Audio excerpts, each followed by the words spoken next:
दोस्तों, क्या आपने कभी सोचा है कि एक महान इंसान की आखिरी कोशिश क्या होती है? 27 जुलाई 2015 की वो शाम, शिलोंग की ठंडी हवाएं थीं और मंच पर देश का सबसे चहेता मिसाइल मैन खड़ा था। उनके होठों पर एक सवाल था, लेकिन कुदरत के पास कुछ और ही फैसला था। ये बात है साल 2015 की। डॉक्टर कलाम की उम्र 83 साल हो चुकी थी, लेकिन उनका जोश किसी नौजवान से कम नहीं था। उन्हें बच्चों से बात करना और स्टूडेंट्स को सिखाना सबसे ज्यादा पसंद था। 27 जुलाई की सुबह डॉक्टर कलाम को IIM शिलोंग में एक लेक्चर देने के लिए निकलना था। उनके साथ उनके सबसे भरोसेमंद साथी श्रीजनपाल सिंह भी थे।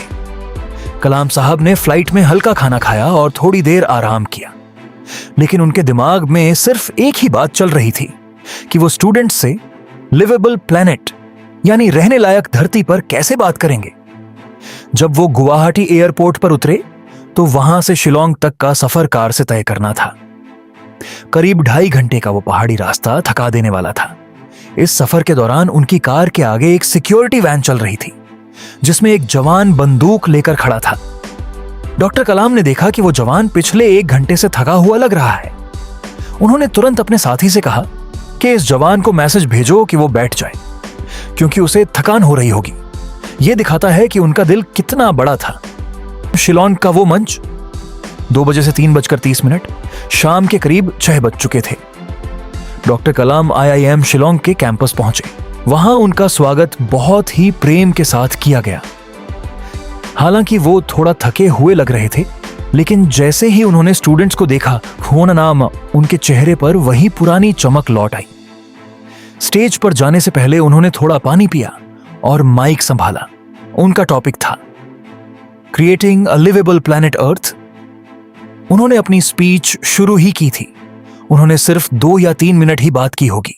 अचानक उनकी आवाज थोड़ी लड़खड़ाई। उन्होंने एक गहरी सांस ली और स्टेज पर ही गिर पड़े। वहां मौजूद हर शख्स सन्न रह गया। किसी को समझ नहीं आया कि क्या हुआ। श्रीजनपाल सिंह तुरंत उनकी तरफ भौंके। उन्होंने कलाम साहब का सिर अपनी गोद में रखा और उनसे बात करने की कोशिश की। कलाम साहब की आंखें खुली थीं, लेकिन वो कुछ बोल नहीं पा रहे थे। ग्रेसी, उनका शरीर ठंडा पड़ रहा था। 30 मिनट से 4:45 तुरंत उन्हें वहां से बिथानी हॉस्पिटल ले जाया गया। रास्ते भर डॉक्टर्स और उनके साथी उन्हें होश में लाने की कोशिश करते रहे। हॉस्पिटल पहुंचते ही उन्हें ICU में भर्ती किया गया। वहां के बड़े डॉक्टर्स ने पूरी कोशिश की। उन्हें वेंटिलेटर्स पर रखा गया, लेकिन उनका दिल काम करना बंद कर चुका था।